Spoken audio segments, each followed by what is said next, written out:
అని ఈరోజు సన్నాయి నొక్కులు నొక్కుతా ఉన్నాడు. రైతులు వరి పండిస్తారు తెలంగాణలో విషయము అందరికీ తెలుసు. 80% పైగా పంట దొడ్డు వడ్లే దొరిధాన్యమే పండిస్తారు. సన్నధాన్యం అనేటువంటిది చాలా తెలంగాణలో ఉత్పత్తి అవుతుంది. మరి ఈరోజు అధికారంలోకి వచ్చిన తర్వాత కాంగ్రెస్ పార్టీ ప్రభుత్వం మాట మార్చి మెజార్టీ రైతులకు చేయి గుర్తు కోటేసినందుకు చేయి ఇస్తుందని సందర్భంగా మనవి చేస్తున్నాను. రాష్ట్రంలో సన్నవరి వేసేది చాలా తక్కువ మంది రైతులు. ఈ యొక్క వానాకాలంలో 70% పైగా దొడ్డు రకమే ఒరే ఈరోజు సాగు చేస్తారు. యాసంగిలో మాత్రము 90% దొడ్డు రకం ధాన్యమే రైతులు వేస్తారు. మరి అటువంటిది ఈరోజు మేము వాళ్ళకి ఇవ్వము, మేము సన్నవడ్లకే ఇస్తాము అని ఈరోజు ఇచ్చిన హామీల నుంచి తప్పించుకునేటువంటి ప్రయత్నం, రైతులకు వెన్నుపోటు పొడిచేటువంటి ప్రయత్నం కాంగ్రెస్ పార్టీ ప్రభుత్వం చేస్తూ ఉంది. ఒక దిక్కు కేంద్ర ప్రభుత్వము మీరు ఎంత సరఫరా చేసినా దొడ్డు బియ్యం కొనడం కోసము కేంద్ర ప్రభుత్వం సిద్ధంగా ఉంది. కేంద్ర ప్రభుత్వము బియ్యం కొనడానికి సిద్ధంగా ఉన్నప్పుడు మీకు వచ్చినటువంటి బాధ ఏంటి అని అడుగుతా ఉన్నాను, మీకు వచ్చినటువంటి నష్టం ఏంటి అని అడుగుతా ఉన్నాను. మీ రాష్ట్ర అవసరాలకు కావాలంటే అదనంగా సన్నబియ్యం సేకరించండి, కానీ కేంద్రము కొంటానన్నటువంటి ఎంఎస్పి ప్రకారము మరి మీరు బోనస్ ఇచ్చి దొడ్డు రకం వరం కొనడానికి ఈ ప్రభుత్వానికి వచ్చినటువంటి ఇబ్బంది ఏందో ఈరోజు ఇచ్చినటువంటి హామీ నుంచి పక్కకు జరగడం తప్ప ఇందులో మరో కారణం కనిపించడం లేదు.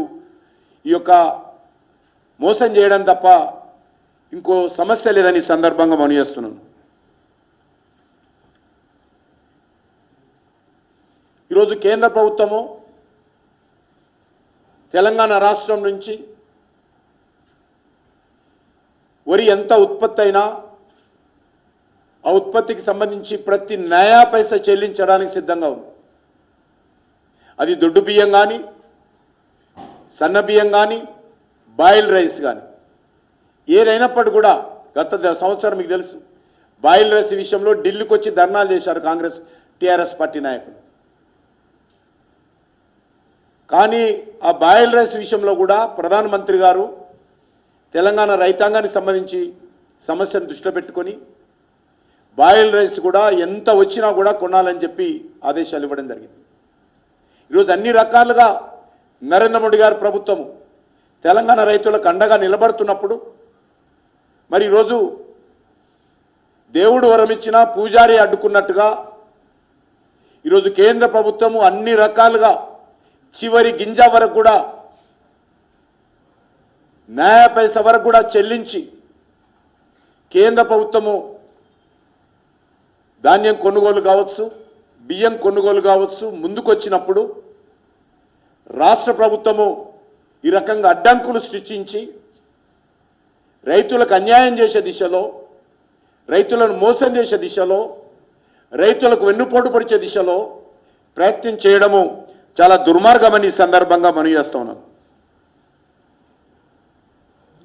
మీకు తెలుసు కేంద్ర ప్రభుత్వము 23-24 సంబంధించినటువంటి ఖరీఫ్ రాష్ట్ర ప్రభుత్వంతో ఒప్పందం చేసుకున్నటువంటి బియ్యాన్ని ఇంతవరకు సరఫరా చేయలేదు. కేంద్ర ప్రభుత్వము వాయిదాల మీద వాయిదాలు ఇస్తూ ఉంది. ఖరీఫ్ సంబంధించి ఇంకా 22 లక్షల మెట్రిక్ టన్నుల బియ్యం ఈరోజు కేంద్రానికి సరఫరా చేయాలి యాజ్ పర్ ఒప్పందం ప్రకారం. ఇంతవరకు అది చేయలేదు. అదేవిధంగా రబీకి సంబంధించి కూడా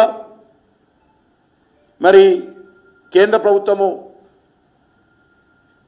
75 లక్షల మెట్రిక్ టన్నుల వరి ధాన్యాన్ని సేకరించాలని ఒప్పందం కుదుర్చుకున్నది.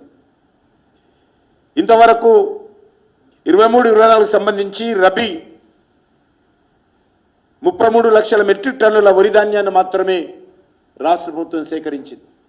ఎందుకు చెప్తా ఉన్నానంటే కేంద్ర ప్రభుత్వము అన్ని రకాలుగా తెలంగాణ రైతాంగానికి అండగా ఉండి ప్రతి ఒక్క చివరి గింజ వరకు కూడా కొనుగోలు చేయడానికి సిద్ధంగా ఉన్నప్పుడు గతంలో ఉన్నటువంటి టీఆర్ఎస్ ప్రభుత్వం కానీ కేసీఆర్ ప్రభుత్వం కానీ ఈరోజు వచ్చినటువంటి కాంగ్రెస్ పార్టీ ప్రభుత్వం కానీ డ్రామాలు చేస్తూ ఉన్నారు.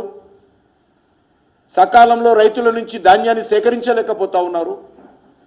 అకాల వర్షాలతో ఈరోజు రైతుల పంట నష్టపోతూ ఉంటే నోరెళ్ళబెట్టి చూస్తున్నారే తప్ప రైతులను ఆదుకోవడం కోసము ఏ రకమైనటువంటి చర్యలు తీసుకోవడం లేదు. ఈరోజు నిన్న చూస్తూ ఉన్నాం, అకాల వర్షాలతో రైతుల కళాలలోని ధాన్యం కలిసి మొలకెత్తుతున్నా కొనుగోలు మాత్రము నడక నడిపిస్తూ ఉన్నారు. రైతులు పంట పొలాల నుంచి కొనుగోలు కేంద్రాలకు తరలించి వారాలు గడుస్తున్నా మరొక వైపు వర్షాకాలం తరుముకొస్తున్నా కొనుగోలు మాత్రము నామమాత్రంగా నడకన ఈరోజు నడుస్తూ ఉన్నది. రైతులు కంటి మీద కునుకు లేదు. మార్కెట్ యార్డ్లలో కొనుగోలు కేంద్రాలలో ధాన్యం తెచ్చి ఎప్పుడు తూకం వేస్తారా, ఎప్పుడు కొనుగోలు చేస్తారని ఎదురు చూస్తూ ఉంటే బోనస్ పేరు మీద, దొడ్డు బియ్యం పేరు మీద, సన్న బియ్యం పేరు మీద, దొడ్డు వడ్ల పేరు మీద, సన్నొడ్ల పేరు మీద మరి ఈరోజు మొలకలు ఎత్తుతున్న అకాల వర్షాలకు ఈ ప్రభుత్వానికి చీమ కుట్టినట్లయినా లేదు. నిన్న ఇంత ఒత్తిడి జరుగుతూ ఉంటే మీడియాలో క్యాబినెట్లో చర్చ జరిగిన తర్వాత కూడా నిన్న కొనుగోలు చేసింది 75,000 టన్నులు మాత్రమే. నిన్న ఇంత ఒత్తిడి జరుగుతున్నా, ఇంత ఆందోళన జరుగుతున్నా నిన్న ఒక్కరోజు కొనుగోలు చేసింది 75,000 టన్నుల ధాన్యం. ఈ రకంగా కొనుగోలు చేస్తే ఇంకా 2 నెలల పైన అయినా కూడా ఈ ప్రభుత్వము రైతుల వద్దనున్నటువంటి ధాన్యం కొనుగోలు చేయలేదు. ఎందుకంటే వర్షాలు వస్తున్నాయి. మీరు ఈ రకంగా 75,000 టన్నులు కొనుగోలు చేస్తే నేను ఒక్కరోజు ఇంకా 2 నెలల పాటు రైతులు తమ ధాన్యాన్ని కొనుగోలు కేంద్రాల్లో పెట్టుకొని ఎదురు చూస్తూ కూర్చోవాలా? వర్షాలు వచ్చి మొలకలు ఎత్తుతుంటే దానికి బాధ్యులు ఎవరు? మరి ఈరోజు సోనియమ్మ రాజ్యం అంటే రైతుల కన్నీళ్లు చూసేటువంటి రాజ్యమా? రైతుల కళ్ళ నుంచి రక్తం రావాలని కోరుకుంటున్నారా? కాంగ్రెస్ పార్టీ ప్రభుత్వం చెప్పాల్సినటువంటి అవసరం ఉంది. కేంద్ర ప్రభుత్వం ఈసారి కూడా 50 లక్షల మెట్రిక్ టన్నుల బియ్యం కొనుగోలు చేయడానికి సిద్ధంగా ఉంది. అంగీకరణ కేంద్ర ప్రభుత్వం రాష్ట్ర ప్రభుత్వంతో ఒప్పందం కుదుర్చుకుంది.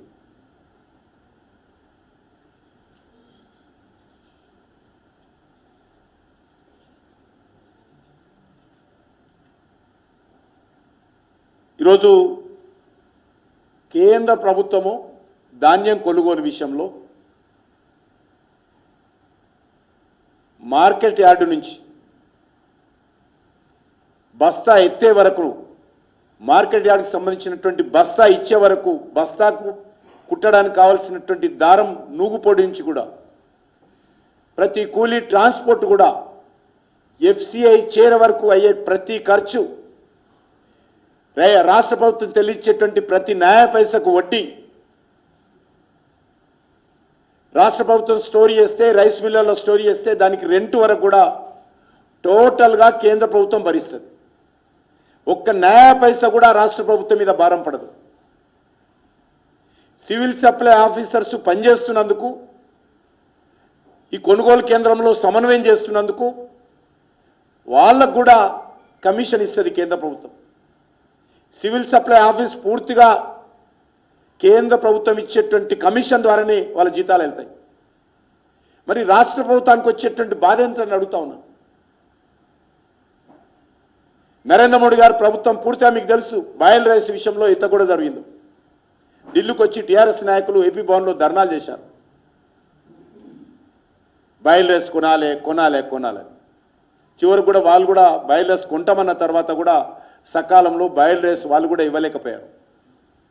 దీనికి కారణము రైస్ మిల్లర్స్తో ఈ ప్రభుత్వము సక్రమంగా వ్యవహరించి చట్టబద్ధంగా నియమబద్ధంగా సకాలంలో రైతుల నుంచి ధాన్యం కొనుగోలు చేసి రైస్ మిల్లర్లో ఆడించి సకాలంలో వాటిని